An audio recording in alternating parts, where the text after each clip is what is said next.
No. Lord, amen. Praise God. Hallelujah. Isang parang linggo sa ating lahat, mga kapatid. Yun. Magpapasalamat din muna ako sa ating Panginoon. God is good talaga. All the time. Eh, pasana naman ako. Hindi ko napansin yung bato. Laki. Ito yata kalaki. Ano siya? Kwadrado. Dilim eh. Mahina pa yung ilaw. Hindi ko napansin. Pero nasa gilid naman ako, medyo gitna ng konti. Ito yung gahati sa gitna. Dito ako yan. Hindi ko napansin, may bato pa. Tinapon ako eh. Ikot ako eh. Biniro tuloy ako ng asawa ko eh. Ano ba, nag-stuntman ka ba? Ikaw bumalik kay tanggol, sabi. Umiikot ka sa iyo, umiikot yung katawa ko eh. Kaya dami sugat. Dito, tuwod, dalawa, magabi ka. Pero maganis ko talaga ako dati. Hindi ko alam kung ano ang purpose ng ating Panginoon, pero tanggapin na natin kung anong nangyayari sa ating buhay. Dahil wala namang makapag-iwalay sa atin sa Panginoon. Kamatayan ba? Pag-iirap? Pagkagutaw? Tapos sabi pa nga sa ibang salita hindi pa dumadanak sa dugo ang ating paglilingkod sa Kanya, diba? Ito, konting dugo pa lang. Kaya praise God, hallelujah, Jesus. Salamat sa Panginoon. Ating magiging topic ay common grace. At ang unang tanong ay, okay lang ba na makinig ng secular song? Kunwari, hindi praise song, hindi kaluwalhatian sa Diyos. Okay lang ba mga kapatid? Yan, sagutin natin yan mamaya. Basa muna tayo sa konsepto. English muna, English. Common grace is God's kindness to all people, not just believers. Unlike special grace, which leads salvation, common grace limits sin, supports cultural progress, and allows non-believers to contribute to human flourishing. Yeah. Sa Tagalog, ang karaniwang biyaya ay kabaitan sa lahat ng tao ng Diyos. Hindi lamang mga mananampalataya, hindi tulad ng espesyal na biyaya na humahantaw sa kaligtasan. Ang karaniwang biyaya ay naglilimita sa kasalanan na sumusuporta sa pag-unlad ng kultura at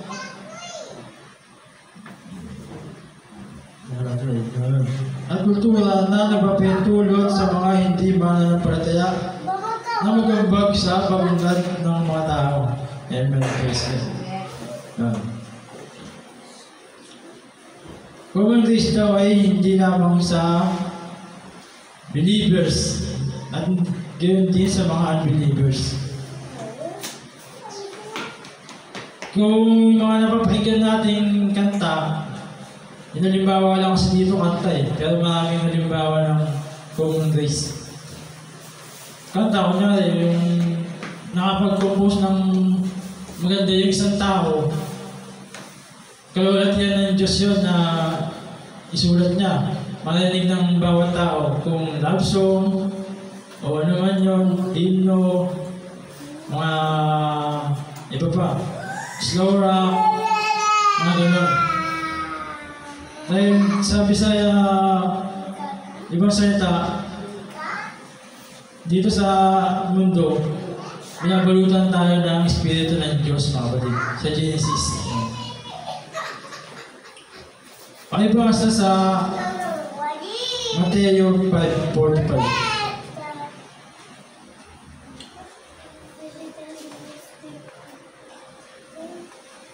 Matthew 5, chapter 5, verse 45. 5:45. Matthew chapter 5, verse 45.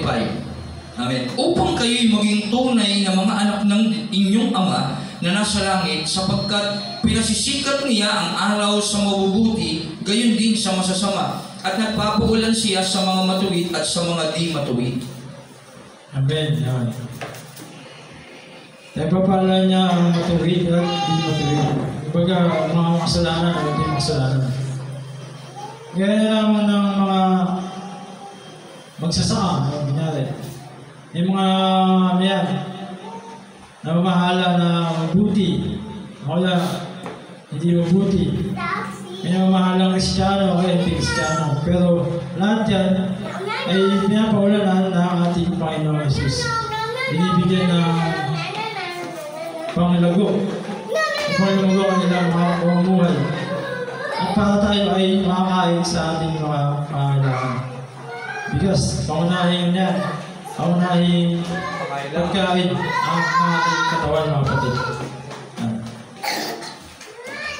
Teaching number 1. Common grace is for all people, while special is for Christian. Ang karaniwang biyaya ay para sa lahat ng tao, habang ang special na biyaya ay para sa Kristiyano.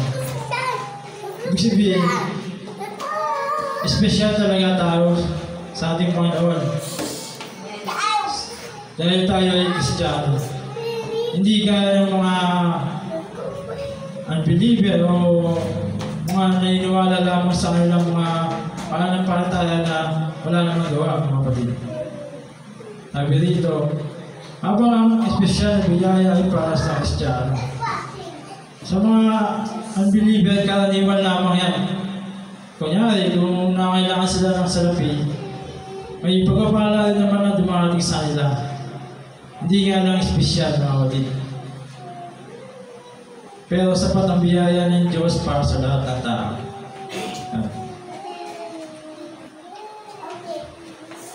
Number 2, teaching number 2. God uses both Christian and non-Christian for human flourishing. Ginagamit ng Diyos ang kapwa Kristiyano at di-Kristiyano para sa paglunod ng tao. Amen. Christian. Maraming halimbawa ito sa Biblia, mga kapatid. Magbigay tayo ng halimbawa sa Isaiah chapter 45 verse 1. Isaiah 45. 4:45. Chapter 45. Chapter 45. Verse 1. Chapter 45 verse 1. Isaiah 45 verse 1. Ito ang ipinahayag ni Yahweh kay Siro, ang pinunong kanyang pinili, upang sakupin ang mga bansa at alisan ng kapangyarihan ng mga hari. Ibubukas ko ang mga pintuang lungsod para sa kanya habang siya pumapasok. Pasunod ang Ezra, chapter 1, verse 1 to 3. Ezra. 14 verse. Ezra verse Chapter 1, verse 1 to 3. Ezra chapter 1 verse 1 to 3. Ezra chapter 1 verses 1 to 3. Noong unang taon ng paghahari ni Ciro sa Persya, natupad ang sinabi ni Yahweh sa pamamagitan ni Propeta Jeremias. Naudyukan ni Yahweh si Ciro na isulat at ipahayag sa buong kaharian ang utos na ito. Ito ang utos ni Emperador Ciro ng Persya. Ibinigay sa akin ni Yahweh, ang Diyos ng kalangitan, ang lahat ng kaharian sa buong daigdig. At inatasan niya ako na ipagtayo ko siya ng templo sa Jerusalem na nasa Juda. Kayo na, kanyang bayan, patnubayan nawa kayo ng inyong Diyos sa pagbabalik ninyo sa Jerusalem upang muling maitayo roon ang templo ni Yahweh, ang Diyos ng Israel, ang Diyos na sinasamba sa Jerusalem. Amen. Amen. Naintindihan po natin si Ciro. Si Cyrus na isang hari, ginamit ng Diyos. Yung puso niya pinailos ng Panginoon upang maitayo ang Jerusalem, mga kapatid. Tapos natin. Ito ang utos ni Emperor Cyrus ng Persia. Binigay sa akin ni Yahweh ang Diyos ng kalangitan ang lahat ng kaharian sa buong daigdig. At inatasan niya ako na ipagtayo ko siya ng templo sa Jerusalem. Si Cyrus, kung ilan siya, puro nito puro gira. Puro gira yung nakagupag na ito Itong hari na ito hanggang dumami yung kanyang sinasaupan. Tapos isang araw, isang beses, inudyukan siya ng Panginoon na igawa niya siya ng templo. Ating Panginoon, doon sa Juda na nasa Jerusalem. Ito kuya! Maging si Haring Nebuchadnezzar. Ganoon din, malaki rin yung pinasasaupan. Sige, pakibasa sa Jeremiah 27:6.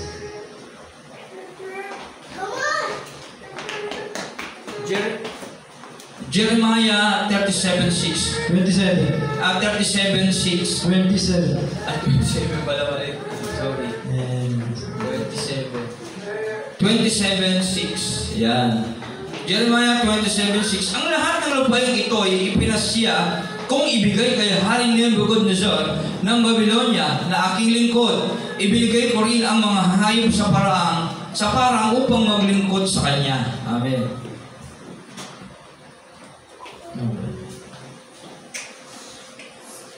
yun. Ang lahat ng lupain yun. Sabi diba? Ito ay ipinasya kung ibigay kay Haring Nebuchadnezzar. Gaya ni si Nebuchadnezzar at si Cyrus, hindi naman to hindi naman to mananampalataya, di ba? Subalit, sila yung inutusan ng Diyos upang pagpalain yung kanilang sinasaupan. Upang magamit sila ng Panginoon. Sa English, kung babasahin ito, For the present, I have handed all these countries over to Nebuchadnezzar, king of Babylon. My servant, yun sabi doon. Sa Tagalog, na aking lingkod ng ating Panginoon, di ba? Kahit pa sila na hindi Kristiyano, inatasan pa rin sila ng ating Panginoon na pagpalain yung kanilang nasasaupan. Gaya din sa ating mga kapwa, sa mga gumagawa ng mabuti. Yun, yung sa February 14 yun, di ba? Gobyerno, di ba? Hindi naman lahat ng gobyerno, corrupt. Oo, corrupt, pero nakakaisip pa rin ng mabuti, para sa ikabubuti ng kanyang kapwa. Ilan yun nakasal doon? 1,000, di ba? 1,000 kinasal doon, di ba? February 14, araw ng mga puso, di ba? Yun. Diyos ang may doon, Diyos ang may appointment doon. Nagtalaga doon, Panginoon. Di ba? Kaya, parapahan natin ating Panginoon. Amen. Hallelujah. Kaya, hindi lamang sa Kristiyano ang pagpapala ng mga batid. Ganun din sa ating kapwa. Kunyari, doktor. May Kristiyano ba na nakagawa na ng gamot? Karamihan sa doktor, hindi Kristiyano, pero nakakagawa ng gamot. Sa mga polis. May mga polis na mabuti. Diba? Dahil, nahuli ka, pero kung kinausap mo na mabuti, bibigyan ng mabuti din. Kalutasan. O sabi mo ng malumanay, may pag-usap ka ng maayos, hindi mababa yung bill mo. Diba mga kapatid? Diba? Guys, kaya tayo. Maraming halimbawa ang common grace na nagbe-benefits din yung mga Kristiyano mga kapatid. God and benefits kaya tayo. Point number 3.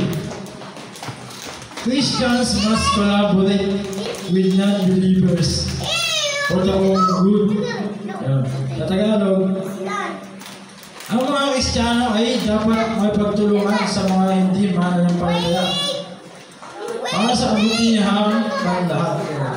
Tama ba yung mga kapatid? Amen. Yun, amen, praise God. Hindi porket hindi Kristiyano, hindi ka na makapagtulungan, di ba? Ay kunyari, magkakagibahan na, di ba? Halimbawa na yun, ha? Ano isipin mo, hindi naman Kristiyano, dapat lang gibahin yan. Tama ba yun? Hindi, di ba? Siyempre. Kapwa mo yun, ano ba ang dapat gawin dyan? Mag-suggest ka ng maganda. Nakahuli mo ba naman na yan? Katabi na, no? Ilang buwan, no? Bakit di gibahin? May pagtanong kayo, siyempre, para hindi siya mapaalis. Mga gano'n. Kunyari, may sa pamilya nyo, sa pamilya natin, halimbawa, hindi Kristiyano, di ba? Hindi ka ba meeting o kaya ano, may makigsalamuha kung ano man ang dapat gawin. Hindi, di ba? Siyempre, may pagsalamuha ka, dapat malaman mo kung ano problema. Kung ano ikalulutas lang bawat problema na yun. Diba? Kanya, sa musika, gaya kanina. Kung may Kristiyano na nalamig, o kaya hindi Kristiyano, humihingi ng tulong sa'yo, gusto niya matuto. Tutulungan mo ba yun kung hindi siya Kristiyano? Yun, amen, praise God, hallelujah. Tatlo lamang ating teaching at kami lahat. Yun, amen, praise God. Para sa ating application. Ano mas ba? So what's na? Application number 1. Be sensitive to God's word through all people. Minsan talaga, kailangan natin maging sensitibo para sa gawain ng Diyos sa pamamagitan ng lahat ng tao. Amen, praise God. Ano ba yung tinutukoy sensitive dito, mga kapatid? Yan, sa gawain. Kasi, yun nga, tayo, tinalaga tayo ng Panginoon para sa ikabubuti ng ating mga nasasakupan. Para sa ikabubuti ng ating kapatiran, na mag-anak, mga gano'n. O yung kapwa mo, kung mahal mo, gumawa ka para sa kanya sa ikaluluhati ng ating Panginoon. Yun, amen, praise God. Application number 2. Be thankful for God's common grace. Amen, praise God. Tayo, karamihan dito, alam ko, lahat dumaranas ng kahirapan. Kami rin, hindi porket maganda yung trabaho ng asawa ko. O ako man, dumaranas din kami ng kahirapan. Kaya, tayo ay magpasalamat sa karaniwang biyaya ng Diyos. Amen. Yun, sa akin, yung partner ko, driver, tinuruan na akong magmaneho. Siya yung ginamit ng ating Panginoon para ako'y matuto. Magamit ko rin yan sa tatlong panahon. Amen. Yan, sa ating buhay. Yung inyong kamag-anak, kunyari, hindi kayo, nakahirap, pero siya yung ginamit sa inyo na pagpalain kayo. Yun, common grace po yun, mga kapatid. Application number 3. Be open to work with anyone for the common good. Maging bukas na pakikipagtulungan sa sino man para sa kabutihan panlahat. Amen. Maging bukas palad o bukas pagtanggap. Halimbawa natin ito ngayon, hindi Kristiyano, hindi na natin pakikisalamuhan o hindi natin papakasamahan. Kasi pagka hindi natin pinakasamahan yun, para mo tayo, nag-judge. Para tayo nag-judge. Eh sabi sa ibang talata Huwag kayong mahusga upang kayo ay ihusgahan. Amen.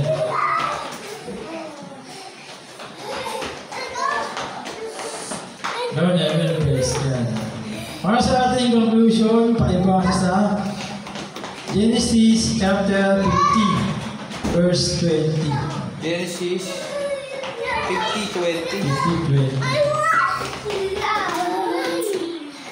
Amen. Yan. Genesis 50:20. Masama ang inyong ginawa sa akin, subalit ipinahintulot iyon ng Diyos para sa kabutihan dahil doon naligtas ang maraming ngayon. Amen. Lord, amen. Praise God. Hallelujah. Kilala niyo ba ito mga kapatid? Sino yung nasa talata ito? Si Jose, mga kapatid, si Jose. Mga tayo ng konti.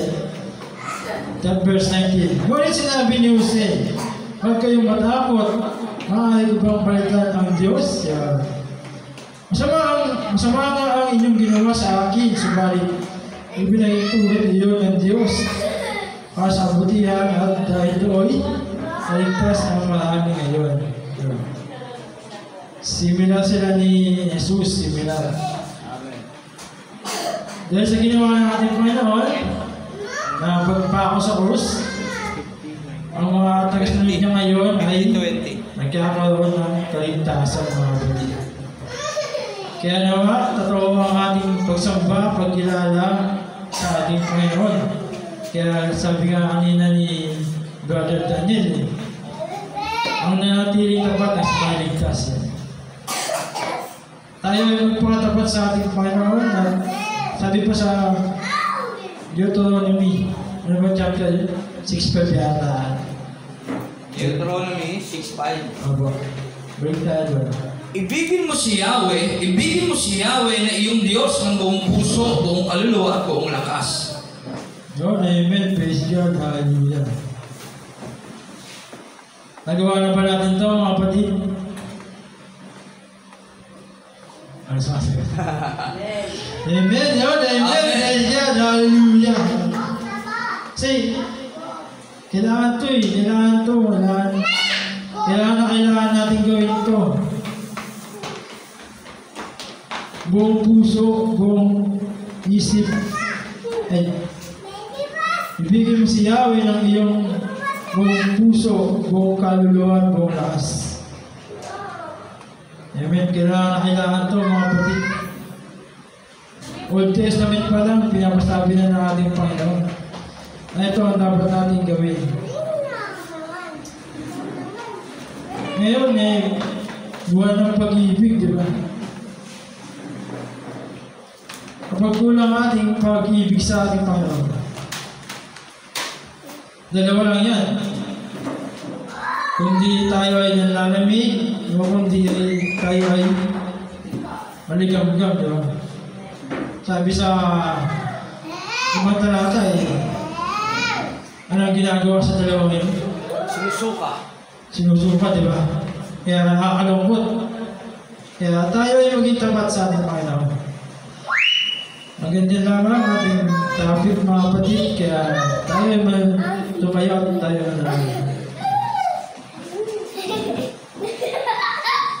Ang naming mga Panginoon sa lahat, Panginoon. Salamat, Panginoon, sa common grace na yung binibigay sa amin, Panginoon, at sa lahat ng aming mga kapag-anak, mga pamilya, Panginoon. Salamat, Panginoon. Sila ay iyong ginagamit upang kami ay mapagpala mo rin, Panginoon.